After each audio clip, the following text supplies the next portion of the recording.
ರಾಮ ಜನ್ಮಭೂಮಿ ಅಯೋಧ್ಯೆಯಲ್ಲಿ ರಾಮ ಮಂದಿರದ ನಿರ್ಮಾಣದ ಕಾರ್ಯ ಭರದಿಂದ ಸಾಗ್ತಿದೆ. ರಾಮ ಮಂದಿರ ಹಲವಾರು ವಿಶೇಷತೆಗಳಿಂದ ಕೂಡಿರಲಿದೆ ಎಂದು ಅಯೋಧ್ಯೆ ರಾಮ ಮಂದಿರ ನಿರ್ಮಾಣ ಟ್ರಸ್ಟ್ನ ವಿಶ್ವಸ್ತರಾಗಿರುವ ಶ್ರೀ ವಿಶ್ವಪ್ರಸನ್ನ ತೀರ್ಥ ಸ್ವಾಮೀಜಿಗಳು ತಿಳಿಸಿದ್ದಾರೆ. ಮಂಗಳೂರಿನಲ್ಲಿ ಸುದ್ದಿಗಾರರೊಂದಿಗೆ ಮಾತನಾಡಿದ ಅವರು, ಸುಪ್ರೀಂ ಕೋರ್ಟ್ನ ತೀರ್ಮಾನದಂತೆ ವಿಶ್ವಸ್ತ ಮಂಡಳಿ ಮಂದಿರ ನಿರ್ಮಾಣದ ಹೊಣೆಯನ್ನು ಹೊತ್ತಿದೆ. L&T ಕಂಪನಿ ಭೂಮಿಯನ್ನು ಸಮತಟ್ಟು ಮಾಡುವ ಕಾರ್ಯ ಮಾಡುತ್ತಿದ್ದು, ಶಿಲಾಮಯದಿಂದ ಕೂಡಿದ ಬೃಹತ್ ದೇಗುಲ ಅಲ್ಲಿ ತಲೆ ಎತ್ತಲಿದೆ. ಸುತ್ತಮುತ್ತಲೂ ಪಾಳು ಬಿದ್ದಿರುವ ಕಟ್ಟಡಗಳಿದ್ದು ಅದನ್ನು ತೆರವುಗೊಳಿಸಲಾಗುತ್ತಿದೆ. ಪ್ರಧಾನಿ ನರೇಂದ್ರ ಮೋದಿ ಅವರ ಆದೇಶದಂತೆ ಶ್ರೀರಾಮನವಮಿಯ ದಿನ ಸೂರ್ಯನ ಕಿರಣ ನೇರವಾಗಿ ದೇವರ ಪಾದದ ಮೇಲೆ ಬೀಳುವಂತೆ ಸಂಯೋಜನೆ ಮಾಡಲು council for scientific and industrial ರಿಸರ್ಚ್ಗೆ ಸೂಚನೆ ನೀಡಿದ್ದಾರೆ. ದೇವರಿಗೆ ನಮಸ್ಕರಿಸುವಂತಹ ಭಕ್ತರು ದೇವರ ಪಾದದ ಮೇಲೆಯೇ ತನ್ನ ಶಿರವನ್ನಿಟ್ಟಿದ್ದೇನೆ ಅನ್ನುವ ಭಾವನೆ ಬರುವಂತೆ 3D ಎಫೆಕ್ಟ್ ದೊರಕುವ ವ್ಯವಸ್ಥೆ ಮಾಡಲು ವಿಜ್ಞಾನ ಮತ್ತು ತಂತ್ರಜ್ಞಾನ ಇಲಾಖೆಗೆ ಜವಾಬ್ದಾರಿ ನೀಡಲಾಗಿದೆ ಎಂದರು.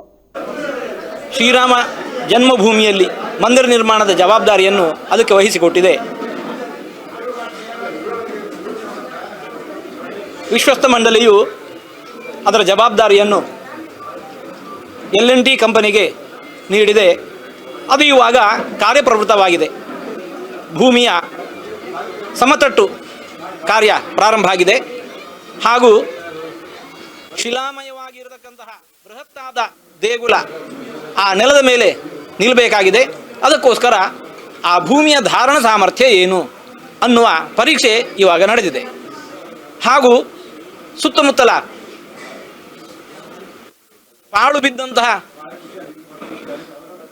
ಮಾನ್ಯ ಪ್ರಧಾನಮಂತ್ರಿಗಳವರು ಈ ದೇಗುಲ ನಿರ್ಮಾಣದಲ್ಲಿ ಇಂತಹ ಒಂದು ವೈಶಿಷ್ಟ್ಯ ಇರಲಿ ಅಂತ ಸೂಚನೆ ನೀಡಿದ್ದಾರೆ.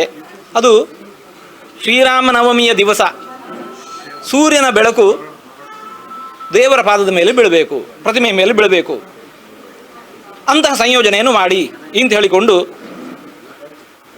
CSIR ಅನ್ನೋ ಸಂಸ್ಥೆಗೆ ಸೂಚನೆ ನೀಡಿದ್ದಾರೆ. Council for scientific and industrial research ಅನ್ನೋ ಸಂಸ್ಥೆಗೆ ನೀಡಿದ್ದಾರೆ. ಅವರು ಅದಕ್ಕೆ ಒಪ್ಪಿಗೆಯನ್ನು ನೀಡಿದ್ದಾರೆ. ಇದು ಸಾಧ್ಯ ಇದೆ ಅಂತ ಹೇಳಿ ಒಪ್ಪಿಕೊಂಡು ಅದನ್ನು ನಿರ್ವಹಿಸುವ ಜವಾಬ್ದಾರಿಯನ್ನು ವಹಿಸಿಕೊಂಡಿದ್ದಾರೆ. ಹಾಗೂ